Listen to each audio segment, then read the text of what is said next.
একবার আল্লাহর অস্তিত্বে অস্বীকারী এক নাস্তিকের সাথে আমাদের ইমাম হজরত আবু হানিফা রহমতুল্লাহ আলিহের মুনাজারা হয়েছিল।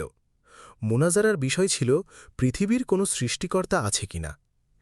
এত বড় ইমামের সাথে এই গুরুত্বপূর্ণ বিষয়ের মুনাজারা দেখার জন্য শত্রুমিত্র যথাসময়ে মুনাজারার স্থানে সমবেত হয়ে গেল। নাস্তিক লোকটিও যথাসময়ে পৌঁছে গেল, কিন্তু হজরত ইমাম আজম নির্ধারিত সময়ের অনেক দেরিতে সমাবেশে তাশরিফ আনিলেন।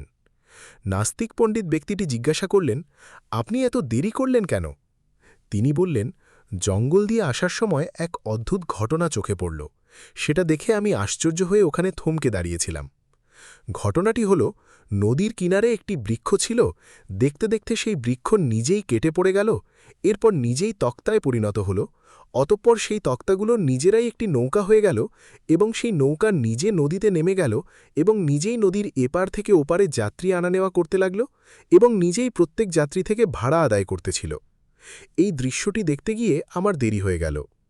নাস্তিক পণ্ডিত এটা শুনে অট্টহাসি দিল এবং বলল, আপনার মতো একজন বুজুর্গ ইমামের পক্ষে এরকম জঘন্য মিথ্যা বলা খুবই আশ্চর্যের ব্যাপার। এরকম কি নিজে নিজে কিছু হতে পারে? কোনো কারিগর না থাকলে এরকম কাজ কিছুতেই হতে পারে না। হজরত ইমাম আজম বললেন, এটা তো কোনো কাজই না। আপনার মতে তো এর থেকে অনেক বড় বড় কাজ এমনিতেই হয়। এ পৃথিবী, এ আসমান, এ চাঁদ, সূর্য, তারকারাজি, বাগানসমূহ, রং বেরঙের নানারকম ফুল, সুমিষ্ঠ ফল, এ পাহাড়, পর্বত, জীবজন্তু, মানবদানব, সব কিছু কোনো সৃষ্টিকর্তা ব্যতীত এমনিতেই হয়ে গেছে। যদি একটি নৌকা কোনো কারিগর ছাড়া এমনিতে তৈরি হয়ে যাওয়াটা মিথ্যা হয়, তাহলে সমস্ত পৃথিবীটা সৃষ্টিকর্তা ব্যতীত নিজে নিজেই তৈরি হয়ে যাওয়াটা ডাহা মিথ্যা ছাড়া আর কি হতে পারে?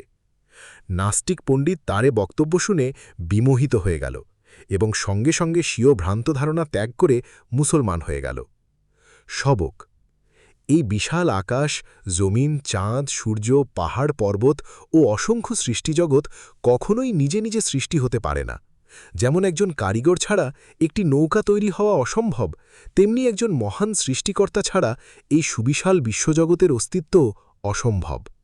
নিশ্চয়ই এই বিশ্বের একজন মহান স্রষ্টা আছেন, তিনি হলেন আল্লাহ।